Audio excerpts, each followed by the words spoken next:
It's like role-playing magic, but it's also a form of therapy for me. Because I was frightened very badly when I was a child. There was a killer on the loose in my neighborhood, and I wasn't allowed to go out at night or anything. It really traumatized me. So this trick, I can sort of face my fears a little bit. And so here I have some postcards, and on each postcard on the back of it is the name of the killer, and these are victims of the killer who scared me. And what I'd like you to do is put a victim space on each one of these cards in any order you want.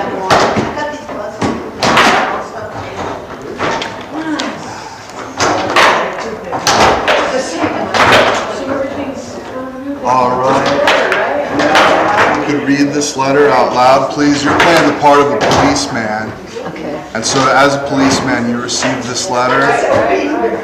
Supervising Officer, Fullerton Police, Los Angeles, California, November 1985. Dear Sir, I think I can help you discover the murderer of those people. I'm a genuine spirit medium, and I have previously assisted the police in solving many crimes. My method may seem strange, but please believe me when I say that my system works. At least give it a try. After all, what have you got to lose? I want your most handsome and intelligent detective to visit the graveyard where the poor people are buried.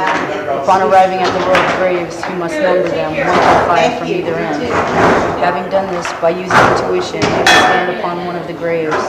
Depending on the number upon which he is standing, he should make the same number of moves, grave to grave in either direction. Having completed his moves, disregard the 2 extreme graves and then make 1 more move. The grave upon which he now stands will lead you to your solution. Move up the grave to reveal the body, and you will be directed to the name of the killer. Alright, and so now this figure is going to be your avatar. This represents you. And the first thing you have to do is number the graves, either 1, 2, 3, 4, and 5, or 1, 2, 3, 4, and 5. Either way, it's your choice. Alright, so 1 through 5, and now if you could place your avatar on any. Alright, so that's on grave 2. So what I'd like you to do is make 2 moves in either direction. You can't jump around. It's got to be a consecutive move. Move 2 places, yeah. Alright, and so now we'll eliminate the 2 outer graves. And this grave belongs to Maxine Zahara. Here's the victim, and that's Hurricane. And I was pretty depressed when Hurricane Katrina struck, but it didn't really scare me.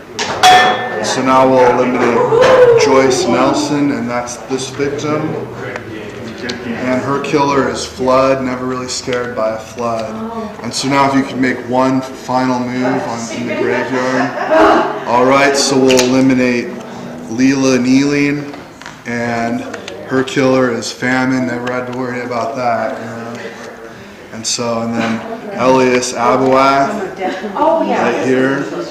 Earthquake, I lived through a couple of those, but they didn't really scare me. And so the final victim is Dale Okazaki, and that reveals the killer, Richard Ramirez, who is also known as the Night Stalker, and took 14 victims in 1984 and 1985, and is currently on death row in San Quentin prison.